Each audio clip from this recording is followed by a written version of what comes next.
This breakout is designed to encourage all the young people who have a passion for creativity and want to learn how their faith and gift can beautifully work together. Today, I want to welcome our friend, Austin Bell. He is a creative director, producer, and photographer working with the likes of Nike, Coca-Cola, Fear of God, Adidas, and many more. Can we please give a warm welcome to Austin Bell? Can we make some noise for Austin Bell? Let's go! Welcome to Future Conference Breakout number 1. Wow. Hey, can everyone say hi, Austin? What's up, everybody? How we doing? Dude, you made the drive from Los Angeles today. All the way from LA. How was it? It was a lot of traffic today. Don't recommend going to LA. Has anybody been to LA before? Good chunk of you. Yeah, so cool. By a show of hands real quick.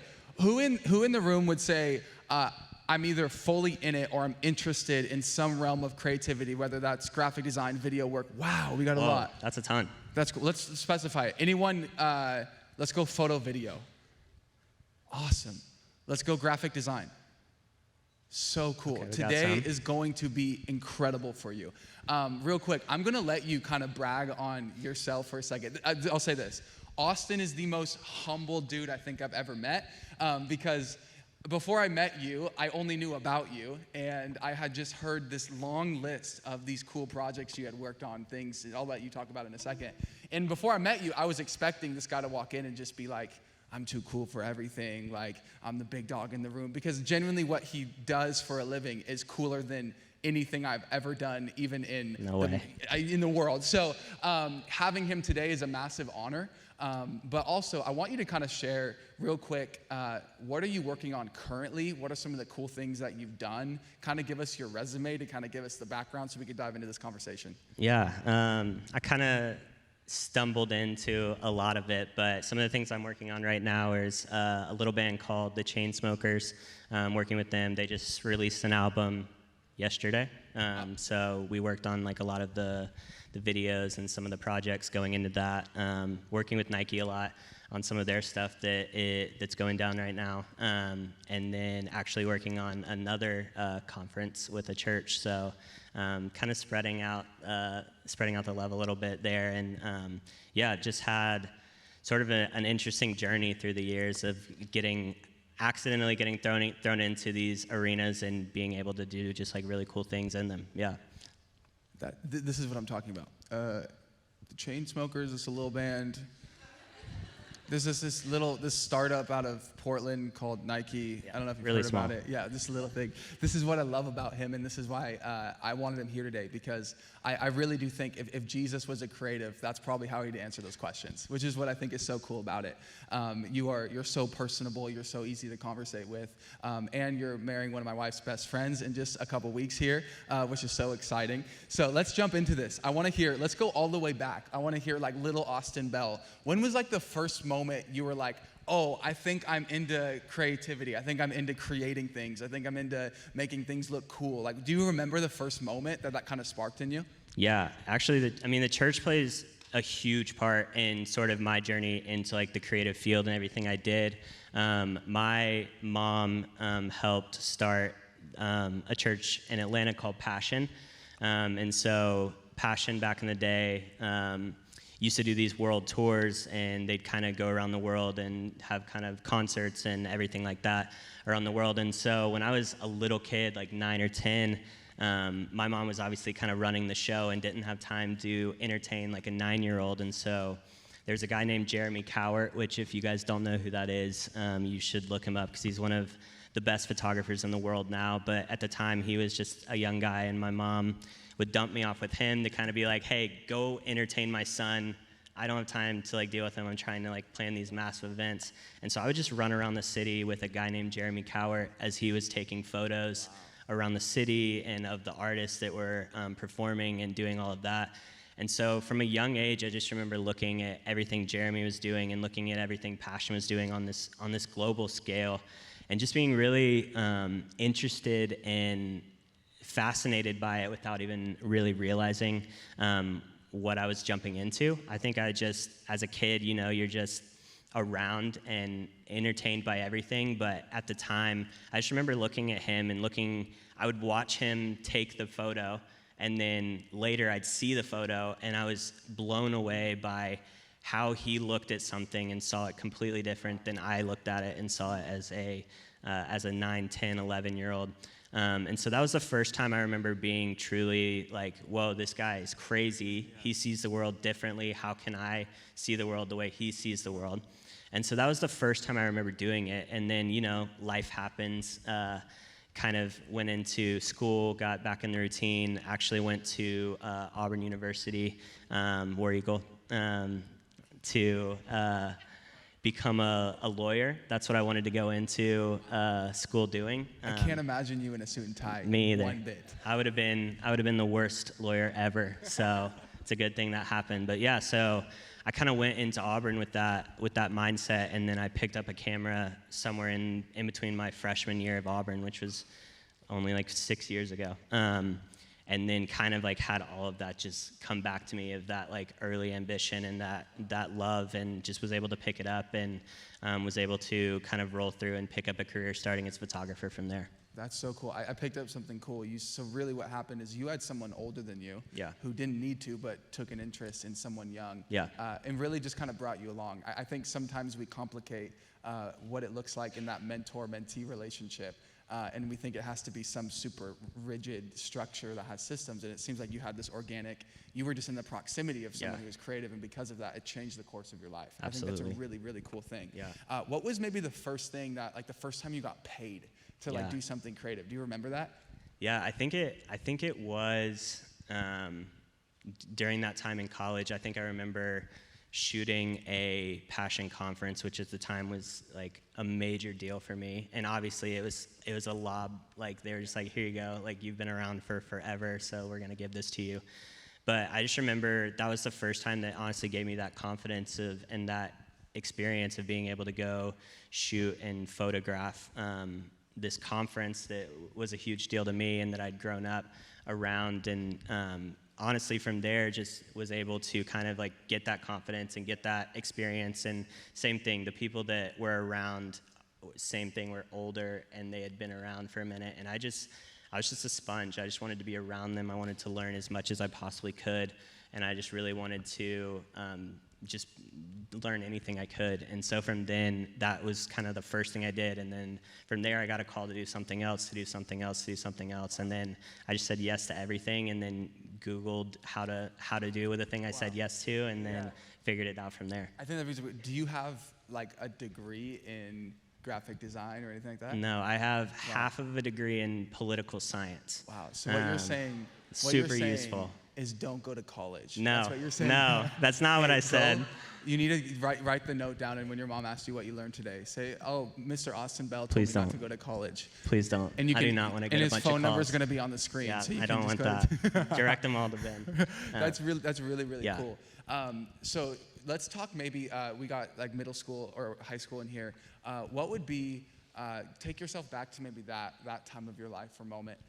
You weren't fully into working full time in this thing, but do you remember any beneficial or maybe impactful moments when you were in that youth range that you would say I still carry with me today? Whether it was a moment at a conference or a moment at church, or maybe a pastor spoke something to you that like has carried you on to today.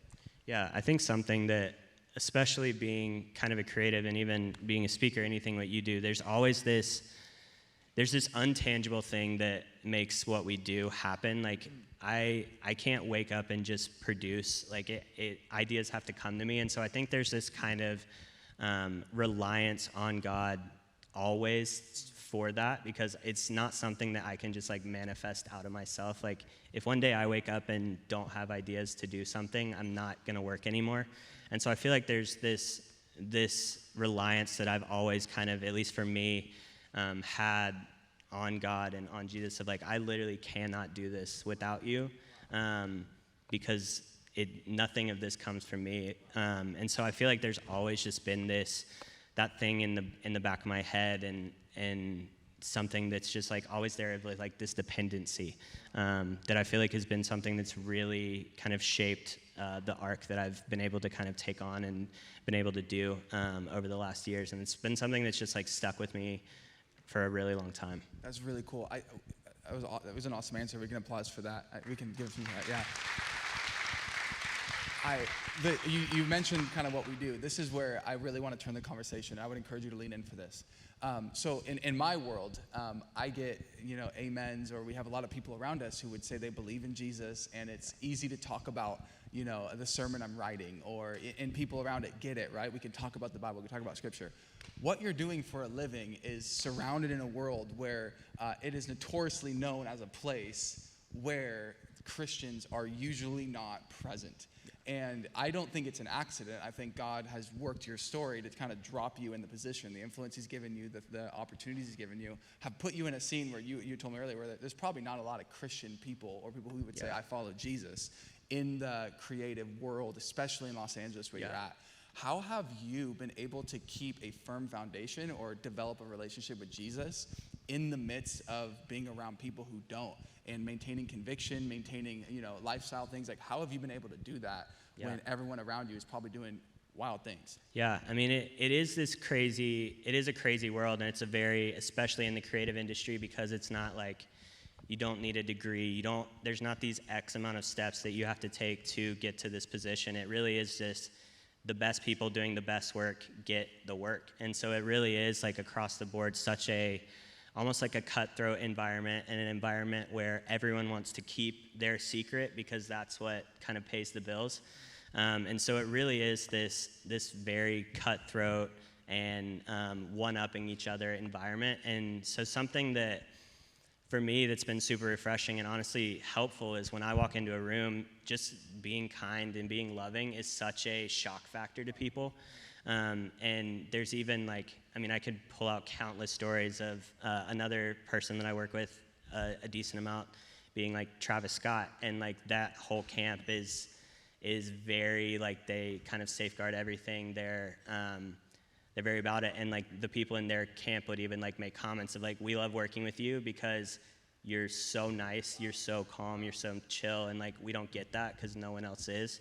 And so I feel like there's just this really amazing opportunity for us as believers to be able to step into these rooms, and it is without even saying any names of Jesus, without even saying it, there's this light that flicks on and people notice it super, super quickly just because the environment is so cutthroat all the time. And I think if anything, it's been super helpful to my career because I just get invited back, not maybe because I'm not the most creative, but because I'm just kind to people. And it's such an easy thing in our circles it's just a normal thing. But I think once you step out into that world, it's just not that. And so people are just completely thrown off and blown away when you're yeah, here's how I did this. And they're wait, why would you tell me that? And I'm dude, I don't care. We're in this together. Let's go build something amazing, opposed to kind of undercutting and all of that. Yeah. Wow. So you would say you've chosen to be loving and kind, even when people aren't. I think that's a nugget you probably need to keep on you. Because I was telling you earlier, I said, this contextualizes how I think all of us, because in whatever circle you're in, you're probably going to go back to a public high school on Monday morning, or you're going to go back to maybe a family that doesn't believe in Jesus. And I think what you just said there, I'm going to put it into a preacher form for a second. Yeah. You really did say your actions are going to speak louder than your words, right? And people are going to notice that you are not just talking about Jesus, but the way you act, the way you talk, and the way you most importantly treat people needs to represent Jesus. I think that's a really, really cool thought. When we look at maybe currently where you're at now, we were backstage talking, and I was hey, what's a cool story? What's a crazy story? What's a funny story? You've just been in everything from Travis Scott to Fear of God to you've had to have had some crazy moments or encounters. And then this is all you context you gave me. I can tell them the bank robbery story, and I said, okay, let's go for it. Yeah. So I haven't heard this yet, so this is the first time I'm receiving it as well. But can you just tell us that story? Because I'm absolutely fascinated. Yeah, so also on my, resume, you could say is I got arrested for robbing a bank. That's not a joke. Actually really did. I'm not allowed in the country of Malaysia anymore. I have plans to test it in a few years. But as of right now, maybe the Malaysian police are actually here. We can go ahead and bring them in. Guys, please don't take me. Maybe after kids get older or something like that, I'll go back to Malaysia and see if I can get in the country. But yeah, it was this kind of crazy story. It was about 2018. We we were doing this project in Southeast Asia, kind of doing like this documentary film project. And so we were bouncing around to a lot of these different countries, and we had a crazy shot list that was just super ambitious, and we were trying to just get through as much of it as possible. So we'd do like Bali for 24 hours, fly to Dubai for 24 hours, fly to all these places just to get these shots like with a quick turnaround time. And so we are in Kuala Lumpur, Malaysia, and there's these buildings that kind of connect, and it's like the third or fourth at the time tallest building in the world. And so, we're just capturing B-roll around the city, and the big thing on the shot list was like making sure we got a really good shot of this building, because it just is iconic, Kuala Lumpur, to really like set the scene. So we're in hustle mode. We're trying to get as fast as we can, along with all the other stuff. And so we're trying to get in like hotels, into anything we can to get some height so that we can shoot these. Kuala Lumpur is kind of like San Francisco if you've been there. It's on this massive hill, so it's kind of like building here, building here, building here. So we were in an alleyway in between these skyscrapers, and there was, what we didn't know at the time, we were on one of those hills, so we were coming in on like a higher floor than the ground floor, but there's just a door open. So we're like, oh, there's a door open, let's see where this goes. We walk in this little door that was like propped open on the side of the building. We walk all the way down this long hallway, and there's just one elevator sitting there, and we're like, let's just click it, see where it goes. So we click the elevator, jump in the elevator, click the top floor. There was only 3 floors in the elevator. There's like a lower floor, the floor we were on, and then like the top floor. So we're like, unbelievable. Click the top floor. I mean, doors open up, and it is the most pristine view of the building, like all glass. Pristine view. I was with 2 other buddies as we were filming it, and they stepped out first. I took like 2 steps, and I'm like, wow, this is incredible. And as I take like a look left and right, it's just bank vaults, like on both sides. And I was like, that's interesting, like a weird thing. And then before I even took like another step out, there's 7 elevators on the other side. All of them open at the exact same time, and armed guards with huge rifles come out, start screaming in the Malaysian language. I don't speak that. I don't know if you guys picked up on it, but I don't speak that at all. So I'm like, what is going on? Before I knew it, I'm face down, handcuffed, gun in my back, pull us up. We go down the elevator, a bunch of flights. They're screaming. I still have no idea what's going on. And the doors open, and all I can see is National Bank of Malaysia in the lobby. So we walk out, and now the actual police force has gathered there. So there's like 20 more police. We all get separated. I'll make a long story short, where we all got interrogated. At first, they finally believed we weren't there to rob the bank, but then they were saying we were there to case it for a future robbery, because we had all of our equipment. So we were there for like 8 or 9 hours. Chief of police is yelling at the bank. We're watching the security footage with them of literally us like walking in, going through all of this stuff. And so, yeah, it was a really long, scary day. They were basically like, you guys are going to jail, like no question about it. And then after about 7 or 8 hours, finally they were just like, hey, here's the deal. You guys have like 4 hours to get out of our country, and don't ever come back or you're arrested. And we were like, yep, got it, we're gone. So the funny part about the story is we finally, after like 8 hours of interrogation, get let go. And we get a few steps out, and the guard who initially pinned me down was like, hey. And I was like, gosh, you gotta be kidding me. Like, we just got out of here. And so we like walk back over to them, and he like looks left and right, and then starts dying laughing. And it's like, you stupid Americans, like, what are you doing? And he's like, we have to take you to the airport, because they actually don't trust you guys to just go by yourself, because you're criminals, obviously. So he was like, we'll take you to your hotel, grab your stuff, and then can we take you out for drinks? And then we'll drop you off at the airport. So we get to this restaurant, and they're talking in this language, telling the whole restaurant, everyone's dying laughing, pointing at us. And we're just like, please get us out of here. So we You're left. some of the freshest bank robbers in the world. Dude, the guy's like standing on the table pointing, and everyone's laughing, and we're just like, dude, I have no idea what you're saying, but here we go. So yeah, That's amazing. haven't been back since. Wow. Okay. Yeah. Go bank robberies. Yeah, don't rob a bank. Moral of the story: don't rob a bank. Okay. This prompted a thought. I think that's awesome. I think without doubt, we have moments where you hindsight look back, you go, that was a dumb choice. Yeah. Like I probably should have made that. And we kind of have two options from those moments. You either learn from it or you don't, and you make mistakes over and over again repetitively. Is there, maybe not the bank robber story, but is there maybe a mistake you made probably sometime in your life that you go, oh, as a young person, I would be weary, or I would just be cautious of this or that because I went through it, it was hard, and I'll save you some trauma by just sharing on it right now. Yeah, I think the biggest thing for me is just, I think at an early age, I thought I was a much bigger deal than I actually was. And I thought I was more of an kind of expert and authority figure than in reality I was. And so I think that was the biggest thing for me is I feel like there was this moment where I was trying to learn, trying to absorb, trying to learn from people as much as I possibly could. And then as a lot of young people do, like we hit this thing of it's like, oh no, I got this on my own. I don't need anyone else. I'm the best at this now. And so I'm gonna roll with it. And then there's this really humbling moment probably right after that would be the biggest thing I would like save you from is there's this very humbling moment after you think you know it all when you're hit pretty face to face with, oh, I don't know it all. There are people that are so much better than me.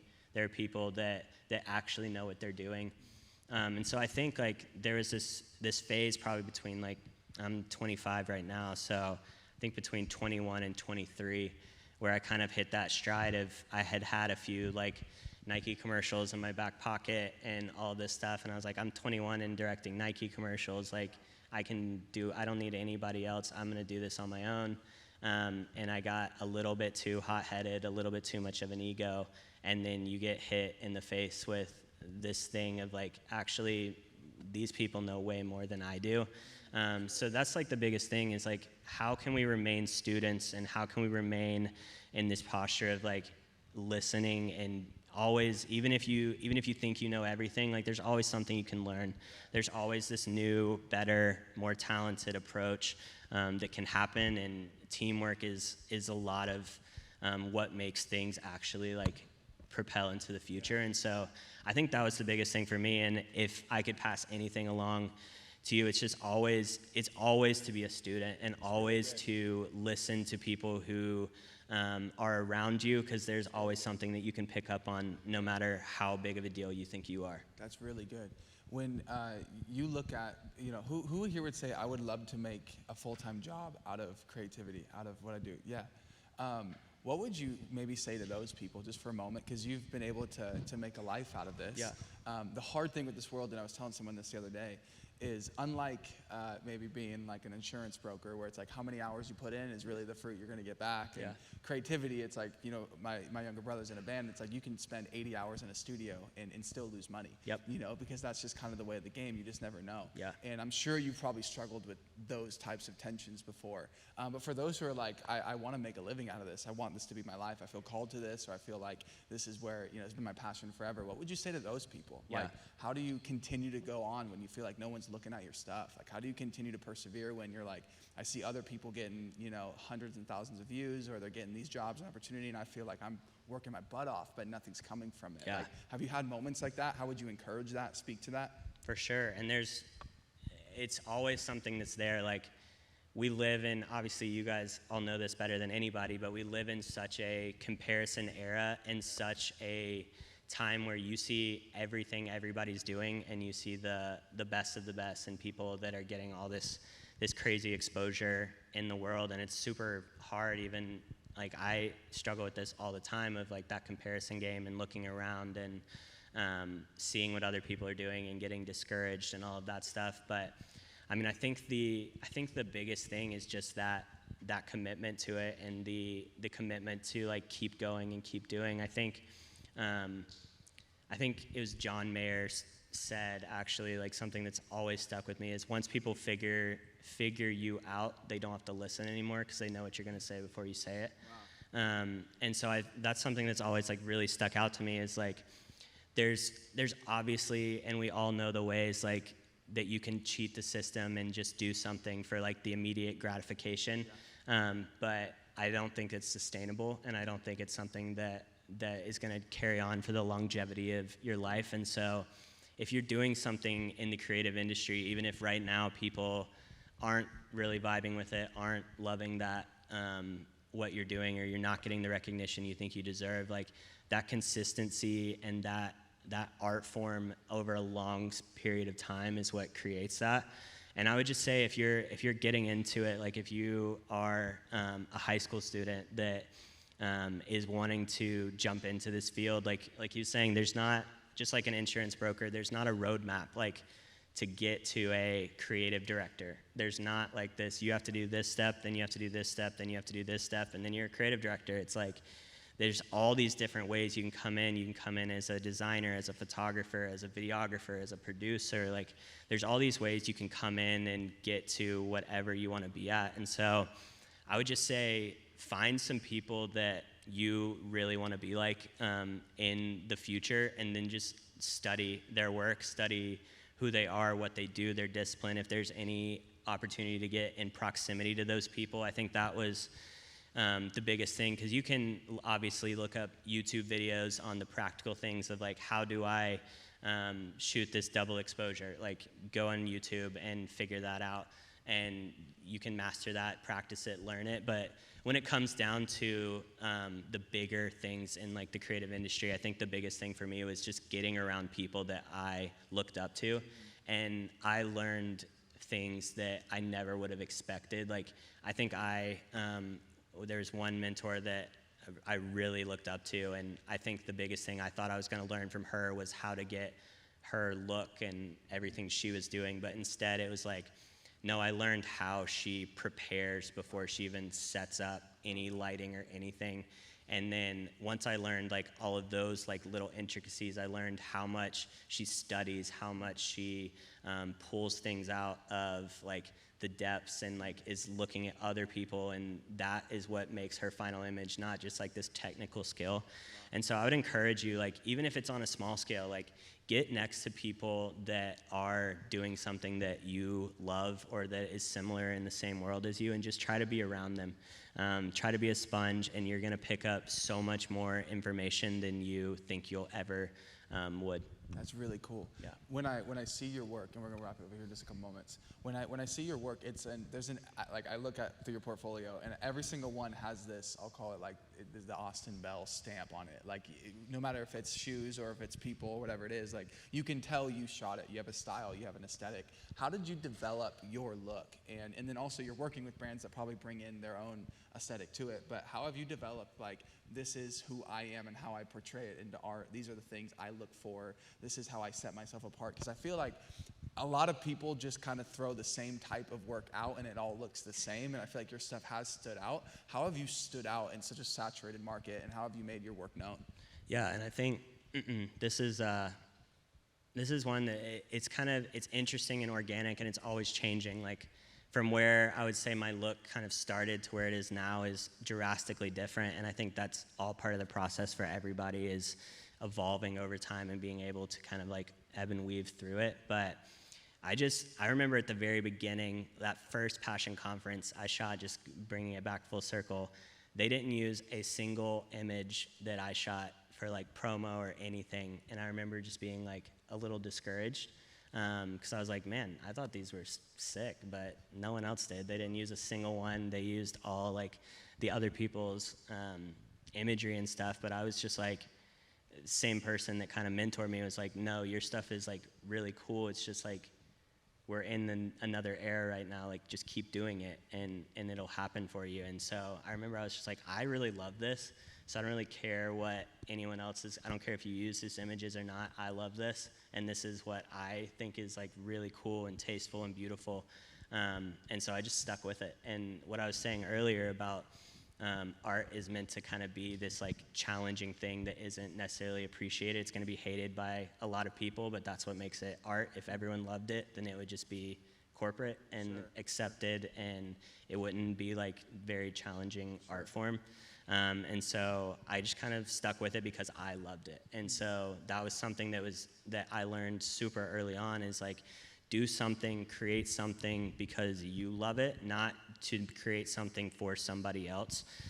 Because once you start creating for somebody else, it loses this authenticity and it loses what makes it unique, and then you're just kind of copying other people. And so then the very next conference, lucky enough, I don't know why, but I was invited back, I think because my mom was on staff, like they kind of had to, you know? But then the next year, I remember like all my images were used. And it was like, because there's this shift of like, even as culture does, like it happens, but I just stuck with my style and what I thought was cool. And then over time, people like would start appreciating it more and more. And I think that's tied in so much to where we are now. It's just like I just have stuck with it for so long and almost forced people to either appreciate it or not appreciate it. And luckily for me, like a lot of really cool brands and artists have appreciated it, and so we've gotten to work together. Yeah. So cool. And I'll wrap up with this thought for you. What would you say would be your biggest inspiration when it comes to maybe the creative world? And then how would you take that and maybe inspire us today to continue to move forward in what we're doing? And maybe some of you here are like, I'm an athlete. I don't have it. Maybe like something that would translate just across the board. You would say this would inspire you to keep going in whatever field you're going after, and to keep Jesus a part of it. Yeah, that's a really good question, because I think inspiration is so like transient in like the little details of like what inspires you today, what inspires you this week, this month, and then I think there's this other viewpoint of like what inspires you for forever and keeps you moving. And I think it all kind of goes back to the church for me, is I just kind of saw this beautiful like art depicted, and this beautiful like I came from a church that really valued, like same as Daybreak, like that just really valued pointing people to the beauty of Jesus. And so I think for me, it was this really cool moment where I was able to see it on like a local church level of like all of this art and everything that's happening right here is pointing people to the beauty of Jesus. And for me, I think I was called, like, I think there's a lot of people, I still do a lot of stuff in the church, but for me, I was really called into more of the, I guess, secular world, and being like in a lot of those moments just because that's where my art like translated a bit more. But I think it's always kind of maintained that value of me of like, how can I point people to Jesus, and how can I make something that is so beautiful that it requires thought. And I think that can be translated across so many different mediums. Like if you're an athlete, if you're the best athlete, people are going to ask you how you're the best athlete. If you're the best lawyer, people are going to be like, how do you do that? Like, what makes you able to do that? If you're the best speaker, best communicator, I think we see this everywhere, but there's this gravitational pull to people who do things with excellence, and to people who do things well and don't take shortcuts. And so I think no matter what area of life you're walking in, like there's this calling and expectation on every single one of our lives to really push and do things with excellence and to do things well. And I think if you do anything well, people notice, and people are able to ask the questions and want to be like you and envy you. And then it's just as simple as like pointing them to Jesus from there. That's so good. On that note, I think we'll end. Can we thank Austin Bell for your conversation today? Thank you, brother. I appreciate that so very much.